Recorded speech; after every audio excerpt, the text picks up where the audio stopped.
Olá meninas, mulheres de Deus, graça e paz, seja muito bem-vinda à Academia de Mulheres Ellen White. Eu sou a pastora Ellen White. Se você chegou aqui, foi porque o céu te trouxe. Essa aqui é uma plataforma de mulheres que nasceu com o intuito de instruir e orientar mulheres dentro da palavra do Senhor Deus.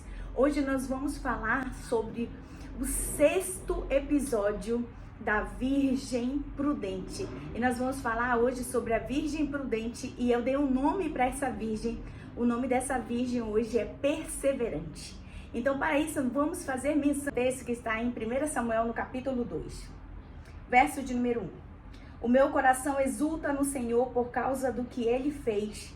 Eu ando de cabeça erguida e a minha boca se escancara de rir dos meus inimigos, pois me alegro na tua salvação.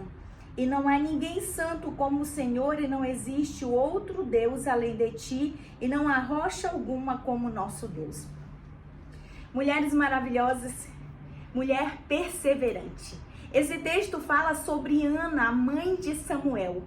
Quando Ana está exultando ao Senhor Deus, porque Ele concedeu a ela o desejo de gerar, e ela pôde gerar Samuel, o profeta Samuel. Mulheres, muitas vezes nós oramos e clamamos a Deus, pedimos algo ao Senhor, e quando nós oramos uma semana, um mês, um ano, nós vamos perdendo as forças, perdendo o desejo de orar. Ana foi uma mulher perseverante, e a palavra perseverante significa constante, aquele que persevera mesmo quando a resposta é não. Porque muitas vezes a primeira resposta de Deus vai ser não para nós. A resposta de Jesus pode ser não para você hoje. Mas isso não significa que Deus não vai mudar de ideia. Porque a palavra de Deus é muito clara. Deus é um Deus que muda de ideia. Isaías capítulo 38, a Bíblia fala que Deus mudou de ideia quando ele manda Isaías à casa do rei Ezequias. E quando Isaías chega lá, ele dá uma sentença de morte ao rei Ezequias, porque Deus mandou. Deus disse: arruma a tua casa, te prepara, porque você vai morrer e você não vai viver. Naquele momento, Ezequias vira o rosto para a parede e ele faz uma oração: lembra-te, peço-te, que andei em integridade e sinceridade diante de ti. E Deus imediatamente manda que o profeta Isaías retorne à casa do rei Ezequias, ao palácio, e assim acrescente mais 15 anos de vida. Então, mulheres, significa que o nosso Deus é um Deus que muda de ideia. Pode ser que nesse primeiro momento a palavra de Deus para você seja não. Mas se você perseverar, se você permanecer em oração, eu tenho convicção de que Deus pode mudar esse não para um sim. Porque depende muito daquilo que nós vamos gerar. Existem pessoas que estão gerando para contenda como Penina. Penina humilhava Ana. Ano após ano, Penina humilhava Ana. Mas quando Ana se levantou com um propósito, porque não é somente orar, mas orar com propósito. Não é somente pedir, mas é pedir com propósito. E existem vezes que nós estamos pedindo sem propósito, e a palavra de Deus diz que Deus, ele dá segundo o propósito. Quando Ana estava pedindo um filho, Deus estava em silêncio para Ana. Mas quando Ana disse que ela devolveria aquele filho para a casa do Senhor, para servir ao Senhor por todos os dias da sua vida, Deus lhe deu Samuel. Então, será que nós estamos pedindo com sabedoria?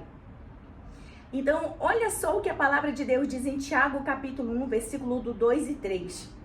Considerai tudo isto com alegria, meus irmãos, ao enfrentares diversas provações, sabendo que essa qualidade provada da vossa fé produz perseverança.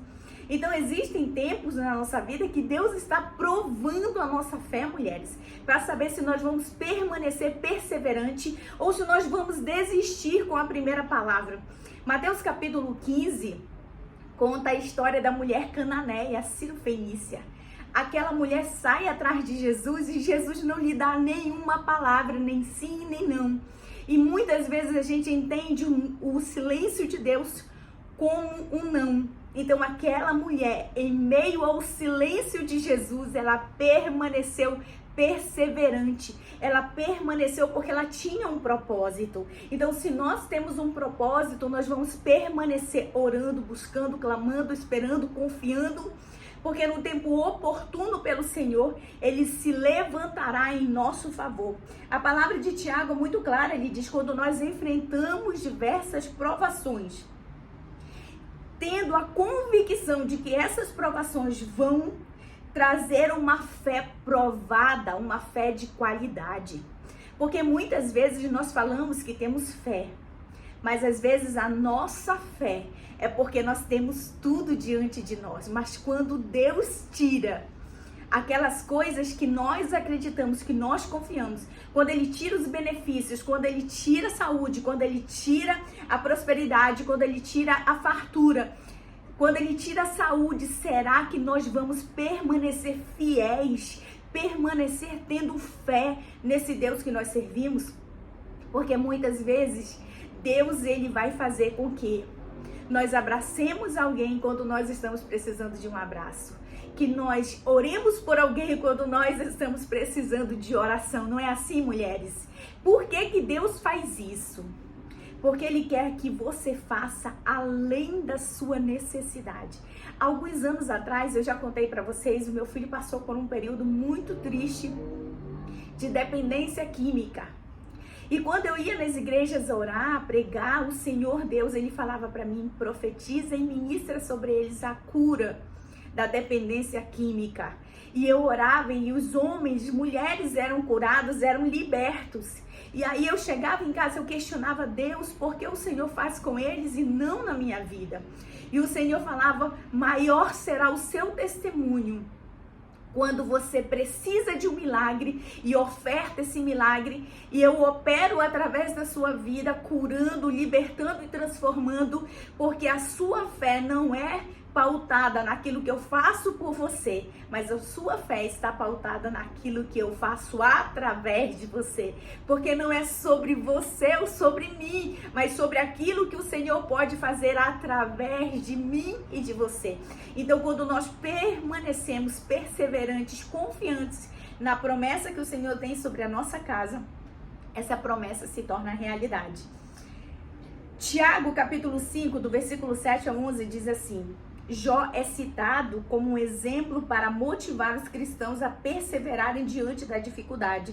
E sua história nos lembra que Jesus recompensa essa perseverança. Vocês se lembram da história de Jó? Vocês lembram que Jó, mesmo quando Deus tirou tudo dele, tirou a sua saúde, tirou seus filhos, tirou a sua fortuna, Jó permaneceu com a sua fé inabalável em Deus. Uma frase, num texto bíblico muito clássico, é quando Jó, ele fala com a sua própria esposa. Ele diz, Deus me deu e Deus tirou. Então Deus dá e Deus tira, e o nome dele precisa ser bendito, independente do que ele nos dá ou do que ele nos tire. Ele disse, nu saí do ventre da minha mãe e nu eu voltarei para lá, porque a nossa fé não pode estar pautada naquilo que Deus nos oferece, mas naquilo que Ele já nos ofertou. E Ele nos ofertou Jesus como sacrifício vivo para redimir você e a mim dos nossos pecados. Então, mulheres, perseverar, confiar, manter a nossa fé em Deus requer perseverança. Continuarmos a nos reunir com os nossos irmãos e buscar em Deus com convicção, com fé, porque crendo que aquele que te fez a promessa é fiel para cumprir. Então Ana conta a história nesse texto que eu li para vocês. Ela louva e exalta o nome do Senhor, porque Deus deu a ela um filho. Será que você está pedindo segundo o propósito de Deus para a sua vida? Porque enquanto Ana estava pedindo um filho, Deus não lhe deu. Mas quando Ana pediu algo para a casa do Senhor, para o serviço do reino, então o Senhor lhe deu Samuel. Quando nós pedirmos, nós precisamos pedir com sabedoria, para que tudo aquilo que nós venhamos a ter seja para bendizer o nome do Eterno, o Senhor soberano Deus. Amém, mulheres? Que o Senhor te abençoe com essa palavra. Em nome do Senhor Jesus, seja uma mulher perseverante. Persevere em meio aos nãos, persevere em meio à dificuldade, persevere em meio às provações, porque eu tenho convicção que após o mar agitado, a calmaria chega. E o Senhor está no teu barco, independente das tempestades estarem agitadas, Ele permanece ali. Que o Senhor te abençoe, em nome de Jesus.